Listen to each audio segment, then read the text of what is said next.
this is great. This is a very good beginning because I'm going to base my questions on this one. So I was reading today that in US, for instance, right, there's 1/5 of the population or 1/3 of the adult population under the age of 30.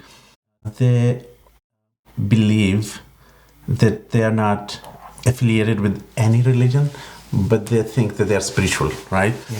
And then this is kind of a trend that's catching up that mostly youth, including Muslim youth, they would claim that they are spiritual, but they are not religious, right? Yeah. So when we talk about being spiritual, and when they talk about being spiritual, what's the difference here? So basically, there is a reason why people are separating between religiosity and spirituality. In essence, and speaking from an Islamic perspective, they are one and the same. Mm-hmm. But what is called religious, being religious, people refer to the external aspects of religion. Mm-hmm. Like you pray, for example. This is something you do physically and people see. Mm-hmm. You fast, you give in charity, and people see that. So they see this as external actions. Mm-hmm. So, and you abide by a specific code of law and instructions and behavior and expectations. So people call religiosity or refer to religiosity to mean these things. Whereas for them, they try to separate the ruh or the spirit, is that I want to experience the joy of the soul of my spirit without adhering to a specific religion. And I think where this comes from is the abuse of religion. Throughout history, religion has been abused. So you'd find from different religions, you will find people who observe the outward actions of religion, the public external acts, deeds, but deep down they would not have real spiritual cultivation or truth. And this is what we call in Islam hypocrisy. Exactly. Yeah. Nifaq. This is what we call as well riya, as a lesser form, less intense form of hypocrisy, which is showing off or doing things in public display of things. And so some of these people have corrupt hearts, but they do the external actions in order to impress people or to get the trust of people and so on and so forth.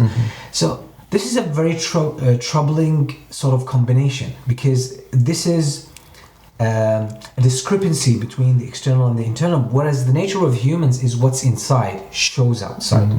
So these people are, I believe, who are separating these things are actually addressing a problem, which is this kind of duplicity, and they have a good reason there. But unfortunately, separating spirituality from the code of law or conduct, or from the external aspect, it's easy for a person to feel spiritual but go wrong, go completely wrong. And what we have in Islam, just talking about Islam, is that we have the one who created the ruh, the spirit, and the one who put that in the human body and gave us the heart and gave us the self and gave us this experience. He's the one who said, take care of your hearts, take care of your soul, your spirit, you need to grow it. And I tell you, you could go wrong. So I'll give you all the I would say the roadmap as to how to navigate aspects of this world, what to do, what not to do, what to say, what not to say, what are the moral parameters and limits for you to be able to make sure that as you're tapping in your soul and expressing its beauty outward, you're doing that right.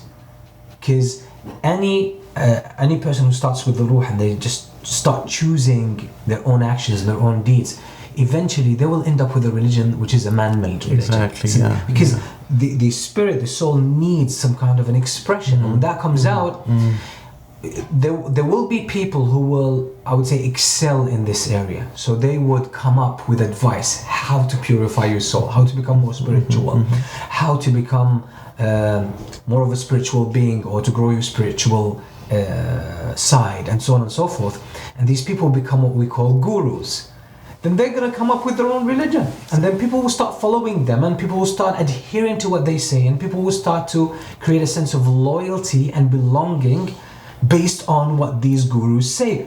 That's exactly what religion is, and that's why you try to leave in the first place. Exactly. So So instead of just treating all religions or religiosity as one, I think we need a more, I would say, accurate approach by separating between false religiosity that is used for public image, etc., as opposed to real religiosity that is an accurate expression of the soul.